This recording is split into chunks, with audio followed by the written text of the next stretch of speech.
Hey guys, what's up? It's Coach Smith, Pure One Sports, and today we're going to discuss speed workouts.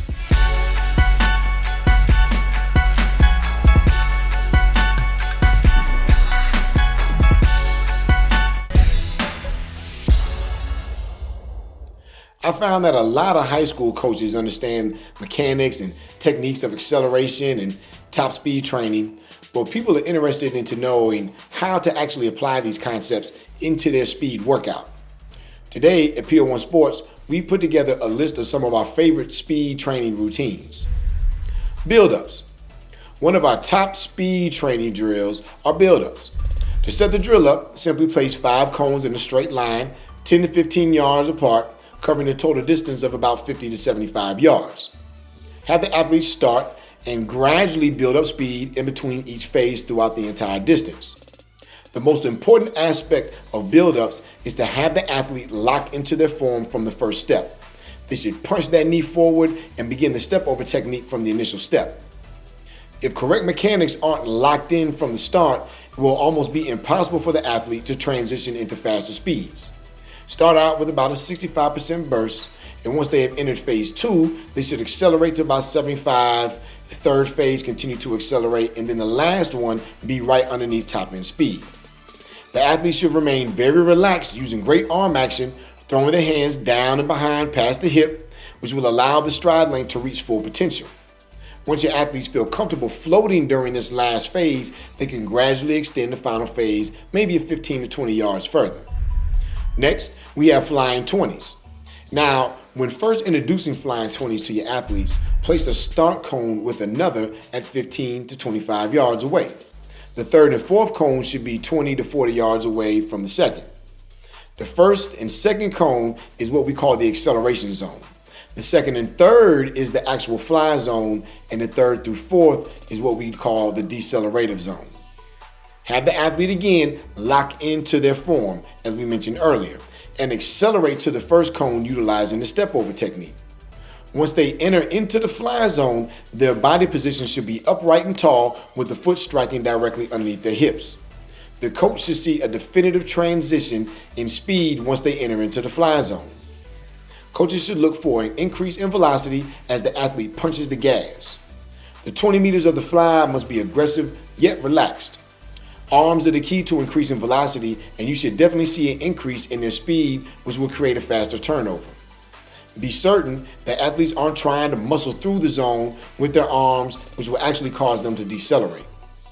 Once they exit the fly zone, they will begin to decelerate, but don't allow them to disengage from their mechanics. Make it a priority that they control their deceleration and not allow their technique to fully fall apart. Place an emphasis on decelerating for the entire 20 meters with great control and keeping them locked into great technique. In the beginning, it will take several sprints for the athletes to develop a feel for their rhythm. Athletes will have to teach their bodies how to fly through the zone at 100% intensity, but while remaining relaxed. Once the athlete has mastered the fly after accelerating for 15 yards, you can then start to extend the acceleration phase to 20, 25, and even 30 yards, depending on the experience and the strength levels of the athlete. Remember, athletes should remain totally relaxed during the float phase and display great mechanics throughout each individual zone. Now next, going off the 20s is the flying 30s. Once your athletes feel comfortable floating for those 20 yards, try to extend the sprint so that they now float for 30 and even up to 40 yards. The acceleration progression should remain the same as the flying 20, but yet now they're floating for 30 to 40 yards. Next, we have the sprint float sprint.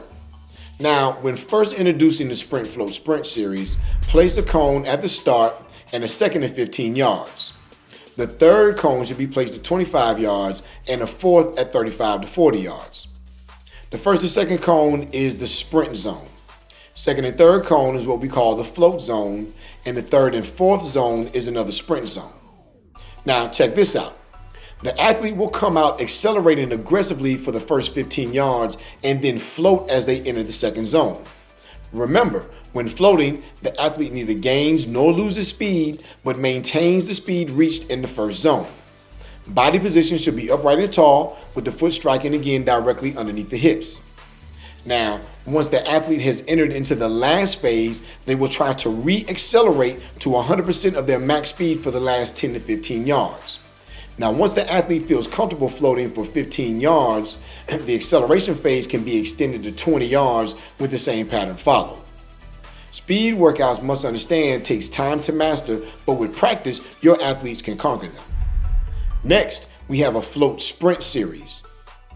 Place 5 cones in a straight line, 10 yards apart, covering a total of 40 yards. The sprint float is great for developing sport-specific speed and teaching the athletes how to change gears.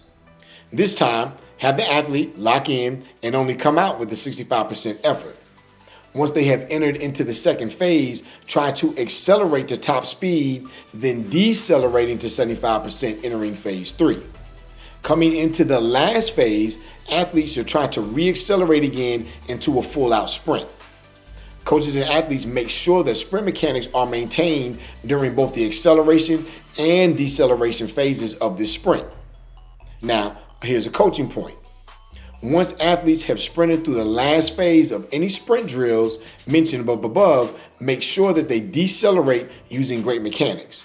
Never allow athletes just to lose total control of their body or their technique once they have finished any of the drills. True speed workouts done at 100% intensity will only allow an athlete to perform 5 to 7 sprints of any of the above mentioned workouts. Inexperienced athletes may be able to perform slightly more because it's going to take them a little bit longer to get into rhythm and understand what it means to be at top speed. Remember that any speed workouts should be performed with full recovery in between reps. This is Coach Smith, Pier 1 Sports. Look forward to talking with you soon.